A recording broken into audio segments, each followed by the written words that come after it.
માં જે બંધારણ છે એ બંધારણ કુદરતી બંધારણ થકી બનેલો આ દસ્તાવેજ પુરાવો છે. ધરતીના આખા સૃષ્ટિ પરના ધરતી બધાને આ અમલ કરવાનો છે, એ પ્રમાણે ચાલુ છે, કાયદા લાગુ પડે છે. તો એમાં જે આપવામાં આવ્યું છે કે લેન્ડ રેવન્યુ રૂલ્સની અંદરમાં એમાં 1921, 1961, 1972, 1974, 1975 લેન્ડ રેવન્યુ રૂલ્સ. તો એ લેન્ડ રેવન્યુ રૂલ્સની અંદરમાં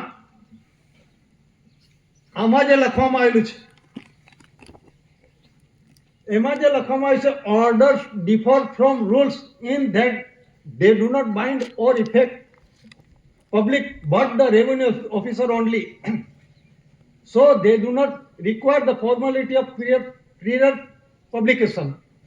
એટલે આ શું કહેવામાં આવે છે, ઓર્ડર કરવામાં આવે છે, આદેશ આપવામાં આવે છે કે રેવન્યુ ડિપાર્ટમેન્ટ અને ખેતીવાડી ડિપાર્ટમેન્ટ સિવાય કોઈ પણ ડિપાર્ટમેન્ટની જાણકારી થવી જોઈએ નહીં. આ ગુપ્ત એજન્ડો છે. આ ધરતીનું બંધારણ, આ ધરતીના બંધારણની અંદર રેવન્યુ ડિપાર્ટમેન્ટ સિવાય કોઈ ડિપાર્ટમેન્ટ જાણતું નથી. હવે આ દેશની અંદરમાં 8 મેઇન ડિપાર્ટમેન્ટ છે. પહેલું રેવન્યુ ડિપાર્ટમેન્ટ, પછી હોમ ડિપાર્ટમેન્ટ જે ગૃહ ખાતું કહેવાય છે, પછી એજ્યુકેશન ડિપાર્ટમેન્ટ શિક્ષણ ખાતું, આરોગ્ય ખાતું જે હેલ્થ ડિપાર્ટમેન્ટ, પછી ફોરેસ્ટ ડિપાર્ટમેન્ટ, પછી છે પોસ્ટ ડિપાર્ટમેન્ટ, કોર્ટ ડિપાર્ટમેન્ટ અને વ્હીકલ ડિપાર્ટમેન્ટ જે આ વ્હીકલ ડિપાર્ટમેન્ટ. આ 8 ડિપાર્ટમેન્ટ, 8 ડિપાર્ટમેન્ટ આના સબસિડરી 52 ડિપાર્ટમેન્ટ. તો 52 ની અંદર ફક્ત રેવન્યુ ડિપાર્ટમેન્ટ આ બંધારણ જાણે છે.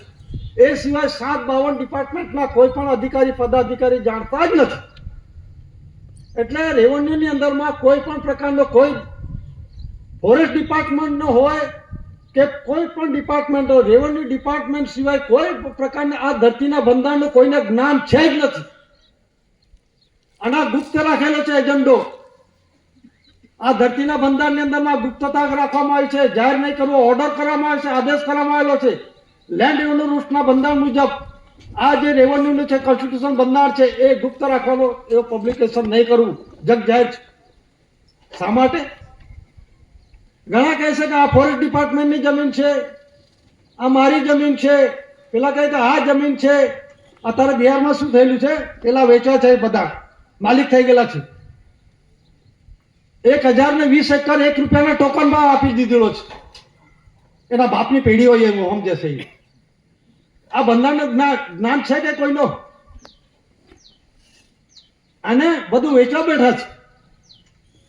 પણ જોજો આવનાર પરિસ્થિતિ તમને ખરાબમાં ખરાબ પરિસ્થિતિમાં લાવશે. અંત પણ તકલીફવાળો થશે. આ ખુરશી છે, ખુરશીની અંદરમાં મજાક મસ્તી માટે નથી આ દેશનો વહીવટ કરવાનો. એ નોન જ્યુડિશિયલ બંધારણ પોતે સ્વદેશ એની અંદરમાં જમા ઉધાર પાછું તમારે જમા જેવું કશું છે જ નથી. પછી શું થાય? બધા માલિક થઈને બેઠેલા છે. આ દુકાન કોને, આ પૈસા કોનો, આ નાણું કોનો, પૈસા આ પૈસા મારે છે, પૈસા તારું નામ લખેલું છે. પેલા કઈ આ સર નંબર મારે છે, ખોદીને જુઓ સર નંબર નીકળે છે કે આખું ઉઠલાઈ કાઢો ને. એ તો માણસે બનાવેલો કાયદા કાનૂન છે. એ માણસે બનાવી દીધો. આ ફલાણો સંબર, આ ખૂણો ખાચરો, આટલો એકર મારી છે, આ તારી છે, માલિક બની ગયા. માતાના માલિક ના બનાય, માતાને ખરીદ વેચાણ ના થઈ શકે. આ ધરતી માતા છે, એનો ફક્ત અધિકાર છે. એને કઈ પેઢીજાત વારસાઈ તત્વો, મૂળ બીજ એના પરિવારનો હક છે.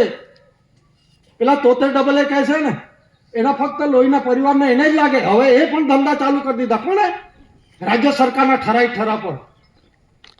રાજ્ય સરકારના ઠરાઈ ઠરા પર અહીં તો એવું ચાલે છે કે જે ધારાસભ્ય ચૂંટાયેલો છે, સિક્કો મારે છે, બધું જ ચાલી રહેલું છે અત્યારે આ તાપી જિલ્લામાં. પેલા કોઈને પૂછવામાં નથી આવતું કોણ છે વારસાઈની અંદરમાં, એનું સોગંદનામું કોણ છે, બસ સહી કરી દીધું. આવી રીતે ચડી રહેલું છે બધું. આ ડોલવણ તાલુકામાં છે પેલા ચુનાવાડી ગામ, એની અંદરમાં તો જંગલ ખાતું જ બોલે છે. એટલે જંગલ ખાતાએ જમીન ઉપજાઈ કાઢેલી કે જાતે બનાવી મૂકી દીધેલી. પણ આ ડિપાર્ટમેન્ટના કહેવાનો મતલબ શું છે કે જે ઓર્ડર કરવામાં આવે છે રેવન્યુ ડિપાર્ટમેન્ટ જે છે એના સિવાય કોઈ ડિપાર્ટમેન્ટ જાણતું નથી. અને ફોરેસ્ટ વાળા કહે છે કે મારી જમીન મેર જંગલ છે. પેલા આરટીઓ વાળા વ્હીકલ ડિપાર્ટમેન્ટની અંદરમાં શું કરે, ગુનો કર્યો લો દંડ કરતો 500 રૂપિયા. મારે એક દિવસ એવું થયેલું, પેલા ભાણિયાને પકડ્યો અહીંયા વ્યારા પાનવાડી. મને કહેશે કે આરટીઓ વાળા પકડે છે હેલ્મેટ વગરનું, એટલે શું કહે છે તે ગૂગલ પે કરો 500 રૂપિયા. અરે એકાઉન્ટમાં પૈસા હતા ને ગૂગલ પે, વાત જ બેંકનું એકાઉન્ટની કઈ વાત કરો છો? ગૂગલ પે કેવી રીતે કરાય? પૈસા હશે તો ગૂગલ પે થશે કે નહીં? ટ્રાન્ઝેક્શનની અંદરમાં નાણાંની જગ્યાએ પેલો ગૂગલ પે કરી દીધું, બરાબર છે, પણ એકાઉન્ટમાં ક્રેડિટ જમા પૈસા હશે તો જ જમા થશે કે નહીં? આમ ગૂગલ પે થઈ જશે? મારું બેલેન્સ હોય તો હું 10 લાખનું બેલેન્સ હોય તો 10 લાખની અંદર એટલા પ્રમાણમાં હું ખરીદી શકું. બીજા પૈસા જે ખરીદવું કરું તે આપી દેશે ગૂગલ પે? એ તો આપણી credit government of India Bharat સરકારના આપણા એકાઉન્ટની અંદરમાં ક્રેડિટ કરેલું છે ને, આપણા અધિકાર છે ઉપયોગ કરતા છે. પેલા જે કહ્યું તે કે મારી પાસે ગૂગલ પે નથી તો રોકડા રૂપિયા આપું 500, તો રસીદ લઈ લેજે અને કાલે તારા પર કેસ કરી દઈશ એટલું કે. એટલે ફરી પાછું શું કે એને ફેર મેં કહ્યું એક કામ કર, તું બાઇક મૂકી દે, મને જેલમાં મૂકી દે. મેં કે હું તેટલે પહોંચી ગયો ત્યાં પહોંચી ગયા. પેલો પોલીસ વાળા હતા ત્યાં જઈ મકું કોણ હતો તમને 500 રૂપિયા દંડ કરવા? મને બતાવ.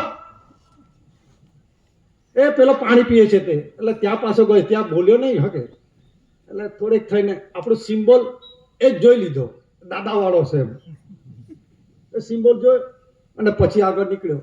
પછી પેલા ભાણિયાને પૂછે છે એ કોણ હતું?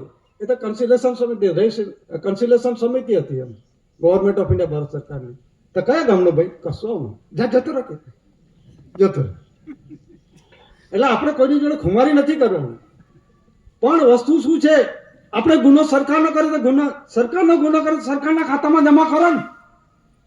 વ્હીકલ ડિપાર્ટમેન્ટ પોતાનો સિક્કો મારે, આરટીઓ સિક્કો મારે, સહી કરે, પોતાના ખાતામાં નાખે છે, તો શું એ સરકાર છે કે નોકર છે? એ રીતે ઘરવેરો શિક્ષણ ઉપર જે કંઈક છે એ આપણે ભરીએ છીએ. 1897 શંકરસિંહ વાઘેલા જે જમીન મહેસૂલ રદ કરી એ પહેલા વડીલોએ ભર્યા, અત્યારે પણ શિક્ષણ ઉપકરને બધું ભરવાનું ચાલુ છે. ને અત્યારે બી આપણે કંઈક ફોલ્ટમાં આવીએ તો તારે ઘરવેરો ભરવો પડશે, કે લાઇટ લેવી છે, પેલો દાખલો જોઈએ છે, એટલે પૈસા ભર. 10-15 વર્ષનું અત્યારે પરિસ્થિતિ આ નિર્માણ થયેલી છે. 10-15 વર્ષનો ઘરવેરો બાકી છે તો ભર, પછી તને મળે. આપણે ચુમાઈને કાર્ડ પકડીને એ કરવું પડે છે, કે છોકરાનું ભણતર પકડી જાય. પણ આ બંધારણ આ જાણતો નથી, તલાટી કમ મંત્રી આ બંધારણ જાણતો નથી. ભલે રેવન્યુ ડિપાર્ટમેન્ટ એ બંધારણ જાણતો નથી. તો આની અંદરમાં જે કહેવામાં આવે છે ગુપ્ત રાખેલો છે એજન્ડા કોઈ પણ ડિપાર્ટમેન્ટના, આની અંદરમાં એક અને પછી આ વેલ્યુડિક્ટરી આ શબ્દ લખેલો છે. એટલે જે વિદાયને લગતું આશીર્વાદાત્મક આ પુસ્તક લખવામાં આવે છે રૂલ્સ મુજબ, એનો નથી તે આ જે કહેવામાં આવે છે ને ગુજરાત લેન્ડ એનું રૂલ્સ, એટલે રૂલ્સ મુજબ એનો નથી તે. અને આ વેલ્યુડિક્ટર એટલે વિદાયને લગતું આશીર્વાદાત્મક આ પુસ્તક લખાય છે, પ્રસ્તાવના. એમાં F.J. એન્ડરસન લખેલું છે, મોન્ટે કાર્લો 25 એપ્રિલ 1929 આ બંધારણ લખેલું છે. પછી જે રાજ્યો છે, અલગ અલગ રાજ્યોની અંદરમાં એમાં દાદાએ કહ્યું તો કલેક્ટર પર કેસ કરવા માટે, એટલે આપણો સમાજ રાજસ્થાનની અંદરમાં હીરાભાઈ એને 80 વીઘા ગૌચરની જમીન કબજે કરેલી, અને પછી એના પર પટવારી આવે, તહેસીલદાર આવે, એટલે રાજસ્થાનની અંદરમાં જે ટીડીઓ, તાલુકા વિકાસ અધિकारी, मामलतदार, पुलिस वाला આવે, फॉरेस्ट डिपार्टमेंट वाला, ये तो सरकार की जमीन है, सरकारी जमीन के अंदर में आपका ये झुपड़ा तोड़ना पड़ेगा, ऐसा करना पड़ेगा, टपाल करेली. કોઈ ડિપાર્ટમેન્ટ વાળા સાંભળે નહીં. પછી દાદાએ કહ્યું કે તમે લખી આપ, મેં પણ ટપાલ કરી, તો બી એની એક પરિસ્થિતિ ત્યાં રહી. એટલે એક દિવસ ખીચાયા, એટલે દાદા શું કહે છે, પાવાગઢ સંમેલનમાં રજા આપી, એટલે અમે સ્ટેજ પરથી થોડેક આગળ ગયેલા, એટલે પેલા હીરાભાઈ આવ્યા, દાદાને રજૂઆત કરી, સ્ટેજ પર ચડી, દાદા ये तो पुलिस वाला हमको बहुत हैरान करते हैं, वो जंगल खाता वाले भी हैरान करते हैं, वो पटवारी भी हैरान करते हैं। हम क्या करें? मैंने बोलायो અહીંયા આવો ચાલ કલેક્ટર પર કેસ कर दो। हाँ આપણે તરત તૈયાર मुको। हाँ मुझे हीरा भाई जोड़े आया, मैं पूछो अपने वाला वकील मिलेगा? हाँ दादा का दस्तावेज पूरा मैं लिख के दूंगा, वो मानेगा? हाँ मैं પછી લખી આપ્યું